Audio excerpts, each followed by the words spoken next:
Once again, good evening, everyone. You're listening to Red Pill 78. As always, I am Zak, the Corruption Detector, and this is yet another edition of Red Pill News. I hope everyone's having a lovely day and that you've had a marvelous afternoon as well. We've got several interesting stories to go through, so we're going to get right into it. First of all, the dumpster fire that is the Democratic National Convention wages on this week, and despite many different speeches by formerly powerful Democrats here in America, President Trump continues to thrive, and actually, there is evidence to show that as a result of this Democratic National Convention, President Trump has actually had an uptick in popularity. That's right, it's given him a bump. We've also got a statement from Barack Obama's former White House doctor, and it does not look good. He says Biden can't form sentences, and that's not good for Joe Biden. Now, also, with regard to the Durham investigation, Peter Strzok is now lashing out. We've got some statements on the situation from him, and I'm sure everyone has heard that Steve Bannon and the people involved in the We Build the Wall campaign have been indicted by the Southern District of New York. They spent 4% of the total amount raised, roughly $25 million, and gave themselves a small payout. That really sounds like a nothing burger to me. Now, if they told everyone they were going to give 100% of it to build the wall, and they didn't, I suppose there is something to be said. However, this is nothing new in Washington, D.C. and politics. Then we're going to be speaking about the murder of a 17-year-old girl that the mainstream media refuses to talk about. This reminds me of that murder of the 5-year-old child just the other day. And finally, Netflix has debuted the trailer for a disturbing and disgusting new movie. It's called Cuties, and you are not going to believe it, or maybe you will. All right, we're going to get into all this and more, so please, everyone, do sit back, relax, grab your popcorn, and we'll be right back after a very brief word from our sponsor.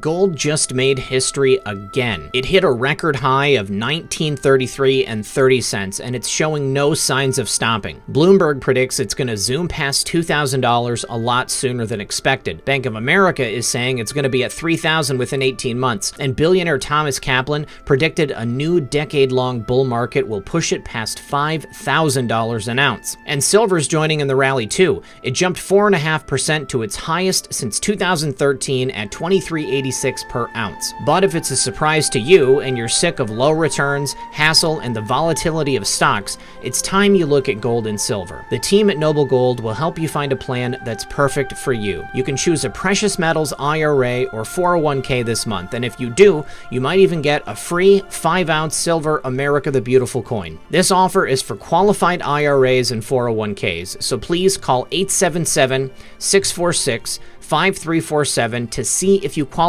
for this amazing offer. And don't forget to tell them Red Pill 78 sent you. Stop wasting time, stop losing opportunities for gains, and protect your future. Go to the link in the pinned comment or description below to visit noblegoldinvestments.com. Once again, that's noblegoldinvestments.com. You can get there from the link or the pinned comment. Tell them Red Pill 78 sent you. And remember, when you support my sponsors, you support this channel. All right, guys, thanks for sticking around. First of all, yesterday, it happened. POTUS was asked the question, and he answered it in probably the best way he possibly could. He did not deny the movement. He said that we are people who love our country and that we love him. And he asked if it was such a bad thing that he was going to be saving the world. And he actually said that he was saving the world. Now, this has been everywhere. I actually covered it earlier today in Occam's Razor. So if you want to see the clip, I'm going to ask you to go check out the show from earlier today. It's right at the very beginning if you don't want to watch the whole thing. But this is such a wonderful day. POTUS finally answering the question and really, in his own way, giving it the credence that we deserve, saying that we are, in fact, patriots. He refuses to denounce a large portion of his base, and that is incredibly smart. And I would expect nothing less from the smartest man running America. And of course, in response, the Dems, the Warhawks, the neocons, the never-Trumpers, they are all freaking out. Why? Because it's clearly very obvious that we are the majority here in America, and that President Trump will be reelected come November. Now, as this was happening yesterday, the Democratic National Convention continued on virtually from Milwaukee with a series of pre-recorded speeches given by people who hate Trump and whose best reason for voting for Joe Biden was the fact that he wasn't Donald Trump. They seem to be really honing in on the fact that Joe Biden is Joe Biden and not Donald Trump. It has nothing to do with his policies. It has nothing to do with the way he's going to run the country. The only thing that matters is that President Trump get out of office. Well, I have some bad news for them. It appears that despite their best efforts, the Democratic National Convention has produced a bump for President Trump. That's right. As the Democrats spit bile and venom at President Trump during their national convention, his numbers continue to go up, up, and up. Here were the numbers from the last 2 days from Rasmussen. Now, on Wednesday, they put Trump with a 47% approval rate, a 51% disapproval rate, and that includes a figure which is 35% of people who strongly approve of the job that President Trump is doing and 44% who strongly disapprove, giving him an approval index rating of -9. Now, on Thursday, it flipped from 51% approve to 48% disapprove. This means that 51% of likely U.S. voters approve of the job President Trump is doing, with 48% disapproving, which is a complete and total reversal from just the day before. And this time, it includes figures of 38% who strongly approve of the job the president is doing and 41% who strongly disapprove. That drops his approval rating index from -9 to -3. Now, triple checking this, President Trump's daily job approval percentage is up sharply on exceptionally strong overnight results. And that probably has got something to do with the smear job that Democrats are attempting to commit in Milwaukee. Again, nothing about what the Democrats are going to do. Well, I take that back. They're going to defund the police. They're going to destroy America by taking away your private health care. They're going to give free government health care to people who are not even citizens, and they're even going to allow them to vote. Not to mention completely disbanding prisons, completely disbanding the police, and completely tearing down any semblance of national borders that we have. And those national borders are only there because of President Trump. So it makes sense that as the Democrats continue to attack President Trump, his approval ratings increase because they're not giving any alternatives. All they're saying is don't vote for Trump. Orange man bad. Get woke, go broke. That's what's happening to the Democrats right now in real time. We are watching a live unsubscribe feed to the Democrat National Party. Now, Joe Biden's approval rating continues to drop as President Trump's continues to rise. Rasmussen found that Biden had a 48% support among likely U.S. voters versus President Trump's 44%, but there is a 4% who prefer some other candidate, while another 4% remain undecided. So that's almost like a margin of error of 8%, which really could make this go either way. And a week ago, Biden had a 6-point lead on President Trump, 49% to 43%. So much for the bounce from the Democratic National Convention. It looks like the only thing they're doing is digging their own grave. And we just got word from the former White House doctor for Barack Obama, and it's not looking good for Joe Biden.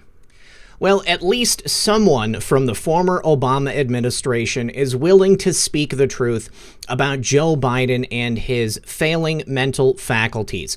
He said Biden is just lost. He can't form sentences. He can't complete a thought. That is from Barack Obama's former White House doctor. Now, I've often said Joe Biden is a sad, sorry figure because the Democrats are attempting to foist this senile man clearly failing in his mental capacities on the American people. Now, it's not working, but it is something they continue to do. The Democrats' fake news mainstream media is expecting you to vote for this man for president, and I would say that the vast majority of the American public are understanding what's going on and not willing to fall prey to their tricks yet again. Not everybody is buying this outrageous lie. Barack Obama's former White House doctor is now speaking out about the Joe Biden charade. His name is physician Dr. Ronnie Jackson, and he jabbed senile Joe Biden in a new book by Donald Trump Jr. Now, from the Washington Examiner, it says the chief White House doctor to former President Barack Obama is worried about the mental health and stamina of former Vice President Joe Biden, suggesting something is not right with the Democratic presidential nominee. The best way I can describe him every time I see him is that he's just lost, said Dr. Jackson. I won't make any particular diagnosis about dementia, but what I will say is that something is not right. And it's getting so bad that he's not comfortable with Biden being commander-in-chief. When you have someone who previously was responsible for monitoring the physical and mental health of the last administration, you have to ask yourself who would know better than Dr. Ronnie Jackson. He was the official doctor of the White House under Barack Obama and Joe Biden. He would have seen Joe Biden's mental capacities failing on a daily basis. And if Dr. Jackson is worried at this point, then it means that Joe Biden's failing mental status has dropped to such an incredible degree that it is impossible to ignore. I don't know what Dr. Jackson's political affiliation is, and I don't think he's going to get anything but flack from the Democrats as a result of saying this. I can't imagine there's something in it for him. I can only believe that he is giving his honest opinion as a professional, as a medical practitioner, and as someone who has direct experience monitoring the mental and physical health of Uncle Joe Biden. So, once again, Joe Biden is not doing well. I can't believe they have hoisted him upon us for this long. If he makes it to November 3rd, I am going to be very surprised. Once again, bring on the debates. So Kevin Clinesmith pled guilty yesterday, and John Brennan lashed out at the investigation into the origins of the Spygate scandal. Well, today, it's Peter Strzok, this time lashing out at John Durham, after Kevin Clinesmith pleads guilty to one charge of making those false statements. Now, fired FBI counterintel chief Peter Strzok lashed out at U.S. Attorney John Durham on Wednesday, just as former FBI lawyer Kevin Clinesmith pled guilty to one charge of making false statements by falsifying that Clowns in America email, which made it look like Carter W. Page was never a source for the clowns. Now, in order to save himself, it looks like Kevin Clinesmith has implicated others on that Crossfire Hurricane team, who ultimately hid the exculpatory information from the FISA court. Well, I would say we probably have a full accounted list of exactly who was involved. Peter Strzok seems a little nervous, probably because he most likely is next. He said, "Today marks the corrupt transformation of our criminal justice system from a tool to absolve Trump's allies of wrongdoing into a bludgeon against his enemies. The issue isn't the underlying acts. The corruption is the disparate treatment of them," Peter Strzok wrote in a tweet linking to a Lawfare blog post and demonstrating an incredible lack of self-awareness with that statement. Now, Peter Strzok is the one who launched the FBI's counterintel investigation into the 2016 Trump campaign and dubbed it Crossfire Hurricane. Conservative watchdog group Judicial Watch announced in May of this year it obtained the infamous electronic communication which was used to launch the scam counterintel spy op on President Trump's campaign. And in July of 2016, Peter Strzok opened a counterintel investigation into Trump's camp dubbed Crossfire Hurricane on suspicions, but again based on zero evidence, that the Russians had infiltrated Trump's circle. Now, of course, we know that this was the narrative of choice. They thought about this long and hard before they went in and started it. And most likely it's because the guilty parties in the U.S. government and in Hillary Clinton's campaign were actually the ones working with the Russians. I mean, look at what Steele did with the PP dossier and his primary subsource, who was a Russian. Now, for years, the DOJ and the FBI have resisted the release of this electronic communication. And it's pretty obvious why, because the entire spying operation was a scam. It was based on 100% zero factual evidence stating or even suggesting that President Trump and his campaign had been infiltrated by the Russians. 38-year-old Kevin Clinesmith notoriously altered that email from the Clowns in America and then used it to request a FISA warrant and subsequent renewals on the Trump campaign and advisor Carter Page.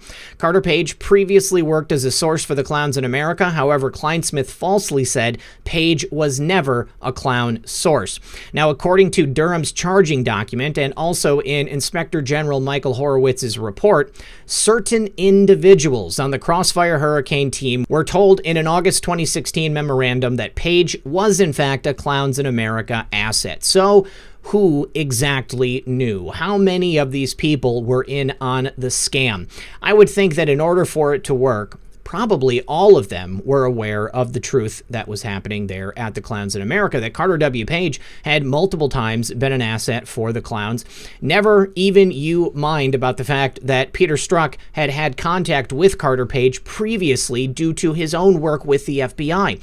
Peter Strzok really ought to be charged in Durham's probe, and I think that this statement that he made on Twitter, lashing out at John Durham, calling this some type of blunt instrument to take out Trump's enemies, is a clue to the fact that Strzok knows he is next. He's already been fired, he's already been questioned by Congress, and we have all of the information necessary to bring indictments against him. I think it's a foregone conclusion. Peter Strzok is going to be one of those 6 names that we're waiting to see filled in on the indictments placeholder post on Project D Comms. Pretty exciting stuff, you guys. It is getting even hotter as we get closer to the election. I'm expecting to see all 6 of those names filled in before November 3rd. All right, next, despite the absence of former U.S. Attorney Jeffrey Berman, the Southern District of New York has struck again. Steve Bannon and others have been indicted, and the White House press spokesperson has released a statement in the wake of this witch hunt. Steve Bannon and 3 others were arrested Thursday and charged with conspiracy to commit wire fraud. Bannon, a triple amputee named Brian Colfage, who we've spoken about on the channel before, Timothy Shea, and Andrew Badalada were all charged with allegedly defrauding donors who donated to their We Build the Wall campaign.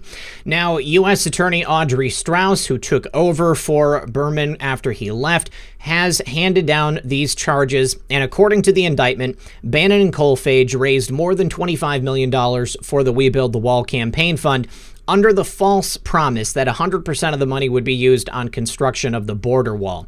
They said, while repeatedly assuring donors that Brian Colfage, the founder and public face of We Build the Wall, would not be paid a cent, the defendants secretly schemed to pass hundreds of thousands of dollars to Colfage, which he used to fund his lavish lifestyle.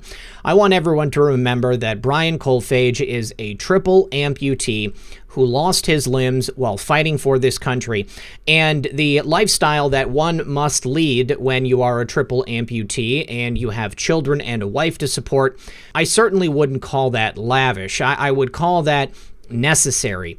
Now, White House Press Secretary Kayleigh McEnany released a statement in response to the Bannon indictment. She said, as everyone knows, President Trump has no involvement in this project and felt it was only being done in order to showboat and perhaps raise funds. President Trump has previously and publicly stated the following. In a tweet, President Trump said, I disagreed with doing this very small, tiny section of the wall in a tricky area by a private group which raised money by ads. It was only done to make me look bad, and perhaps it now doesn't even work. Should have been built like the rest of the wall, 500 plus miles. That was a quote from July 12, 2020. Kayleigh continued, President Trump has always felt the wall must be a government project and that it is far too big and complex to be handled privately. The Trump administration has already built over 300 miles of border wall thanks to the great work of our Army Corps of Engineers, Red Castle, Green Castle, and will have almost 500 miles completed by the end of the year.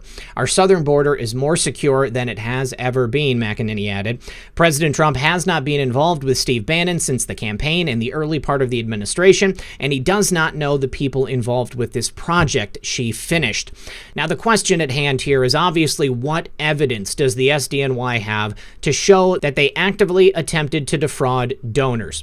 Now, Methods earlier today on Occam's Razor said he had heard that they have electronic communications that were intercepted between these gentlemen showing that they were specifically trying to make sure people didn't find out how the money was used so that this could be routed. Apparently, Steve Bannon used his nonprofit organization to route some of the funds through and then pay out to all of these gentlemen. Now, I am a firm proponent of the American justice system, innocent until proven guilty. These gentlemen need to have their day in court, but if it is truly a case where they defrauded donors, then unfortunately, it's something they're going to have to pay the price for. I think it would have been just so easy if they just would have stated that some of the money would go to Kolfage or to Steve Bannon or to any of the other gentlemen as payment for their time and effort to help raise that money so that they could build this section of the wall. But it also looks like perhaps the section they built is having some issues with erosion because it is so close to the Rio Grande. Some of the foundation has begun to show as a result of the river and its level that has risen. But unfortunately, they didn't do it that way. They did tell everyone that 100% of the funds were going to be given specifically to the project. Nothing was going to go to these other guys. Now, Brian Kolfage, as a triple amputee, probably has limited access to jobs, things that he can do, because, let's face it, I mean, he's in a wheelchair. He only has one limb left, and I don't even know how well that limb works. But again, unfortunately, this must play out, and although I want to say this is a witch hunt, without the evidence in front of us, without the case having been presented, I must wait until these gentlemen have had their day in court. In the meantime, we'll continue to report as new information becomes available. Next, a tragic tale. A 17-year-old girl was murdered, and her parents say that the perpetrators were people that she went to high school with, people that most likely she trusted because she knew them for years. Now, this is the sad case of Veronica Lee Baker. This happened, I believe it was first reported yesterday, and now new information has come out discussing the brutal murder of this young girl you see on the screen before you. And unfortunately, this is another shocking crime which is being completely ignored by the mainstream media and even by local media in her area. And I think it's safe to say that that's because of the color of her skin. Now, according to her parents, she was carrying a $600 Gucci purse at the time of her murder, and they believe that it may have been a robbery gone wrong. It's reported that she knew the people involved because they all went to Garner High School together, and her parents think that she may have let the killer into her car because she knew him from school. Now, apparently she fought back and attempted to defend herself with mace, but that was not enough. A local affiliate in her area, WRAL, is reporting that police said Devin Cordell Jones, who is only 17, was accused of being the trigger man on Saturday night at a Bojangles restaurant on Jones Sausage Road in Raleigh, North Carolina. 3 other people, Kishara Michelle Deans, who is 19, Nizaya Zamir Collins, who's also 19, and Tyreek Kume Rogers, who's also 18, were charged with felony accessory for helping Jones escape after Baker's death. Now, according to the warrants, Deans drove Jones away from the scene after he shot Baker, and Collins and Rogers fled the state with him to avoid arrest. Deans, Collins, and Rogers appeared in court Wednesday afternoon, but Jones did not appear because he's a minor. Deans was also charged in an unrelated case involving the shooter. They are accused of financial card fraud, financial card theft, and conspiracy to commit the fraud. Now, they say that this is an unrelated case, but if they stole her purse, then it's very likely that perhaps they would have used her credit or debit cards on the scene. Now, a 911 call from this case has been released. It's a 22-second clip. You can hear the worker at the Bojangles restaurant talking about the scene that he found. Baker was apparently left in her car with the door open. The car was still running, and her lifeless body sat there in the driver's seat. The restaurant worker attempted to revive her, but it was too late. There was nothing they could do. This is just a completely senseless slaying.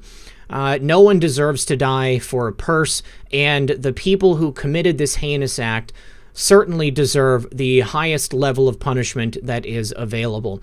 I wouldn't be surprised if the minor in the case, Jones, was tried as an adult because he is so close to being an adult. And certainly he felt he could make the adult decision to take someone's life.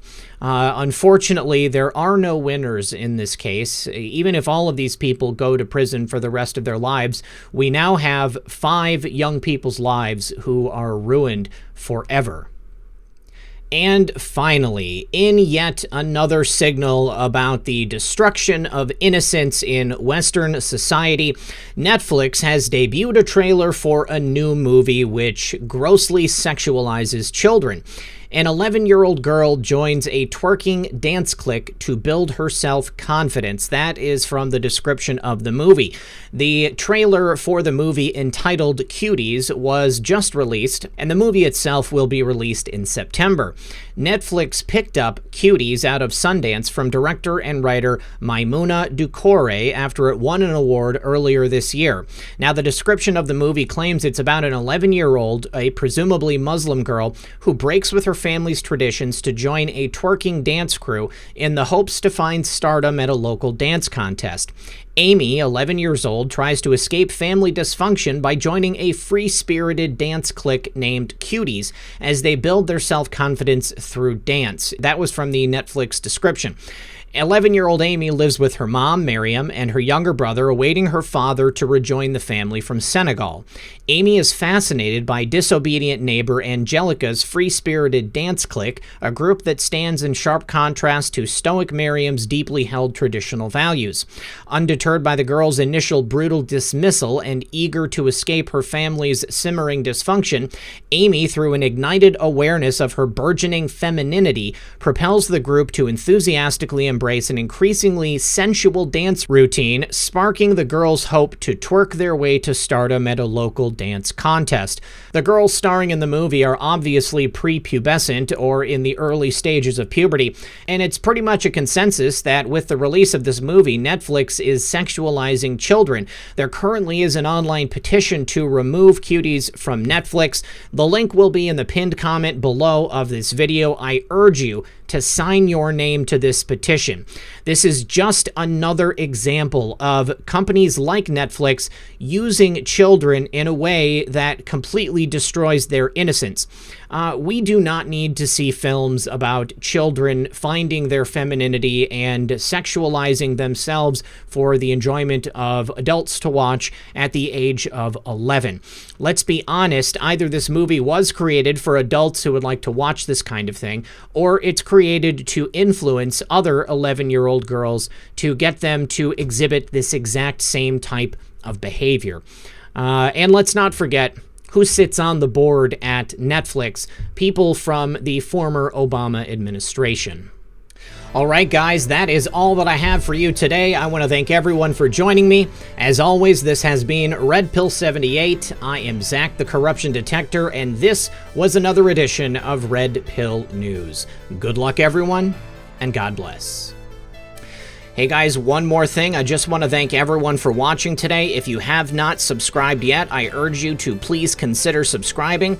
There will be a couple of videos that pop up if you want to continue to watch. There's also some ways in the description of this video that you can follow me on other platforms. Please consider doing that as well. And if you want to support the program directly, there are means to do that below as well.